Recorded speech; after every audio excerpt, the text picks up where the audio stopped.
Do you know how Kedarnath was actually created? What if I tell you the one of the most powerful temple in the world was not built by human alone? What if Kedarnath is actually the place where the Lord Shiva tried to disappear from the Pandavas but couldn't? And what if the Shiva you worship today is not a complete form but just a part of something hidden beneath the earth? This is not just a story. This is the mystery of Kedarnath. After the devastating war of Mahabharata, the Pandavas had won everything, but they had also lost everything. Millions had died, families were destroyed, and deep inside, they carried a burden, the sin of killing their own blood. They needed forgiveness, not for humans, but from the Lord Shiva himself, because only Shiva can free a soul from such a heavy karma. The Pandavas began their journey towards the Himalayas, searching for Lord Shiva. But Shiva already knew why they were coming, and he was not ready. Why? Because even though the war was dharma, but the destruction was beyond imagination.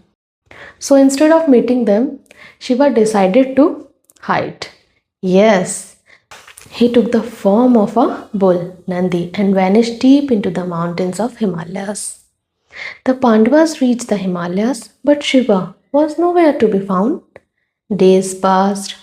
Then one day, Bhima, the strongest among them, noticed something unusual.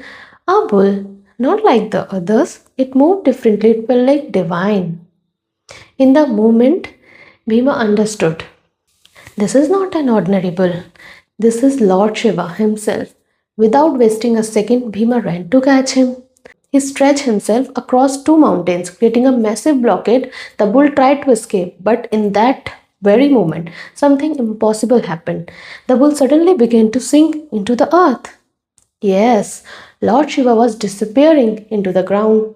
Bhima rushed forward and grabbed the back, the hump of the bull, but he couldn't hold it completely.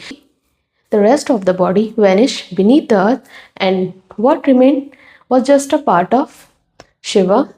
That very part is what we worship today as Kedarnath.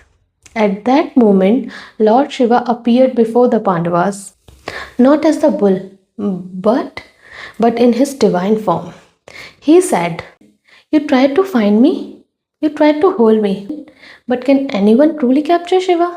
The Pandavas fell to their knees, begging for forgiveness. Seeing their devotion, their surrender, Shiva finally forgave them, and he blessed them, freeing them from their karmas, their sins. And in that divine moment, a powerful voice echoed through the mountains. It was Lord Shiva. He said, "This place will become my eternal abode. Here I shall be worshipped forever, and those who come here with the devotion shall be freed from their sins." The Pandavas stood in silence, overwhelmed by the divine presence. It was here that they understood this was not just a moment, this was the birth of Kedarnath, and it is believed that the Pandavas later built their temple here to honor Lord Shiva and to begin the tradition of worship that continues even today. But here, what the real mystery begins. If Kedarnath is just a hump of Shiva, then where did the rest of his body go? Ancient beliefs say the other parts of Shiva appeared at different places. Arms at Tungnath, face at Rudranath, navel at Madhya Maheshwar, hair at Kalpaleshwar. Together they form the Panch Kedar. Meaning, Kedar is not just a temple, it's a part of a divine puzzle. So the next time you see Kedarnath, remember this, you are not just looking at a temple, you are looking at a moment when even Lord Shiva chose to disappear. A moment when humans try to hold the divine and fail, because Shiva is not just a something you can catch, he is something you can only surrender to. Har Har Mahadev. Welcome to next video में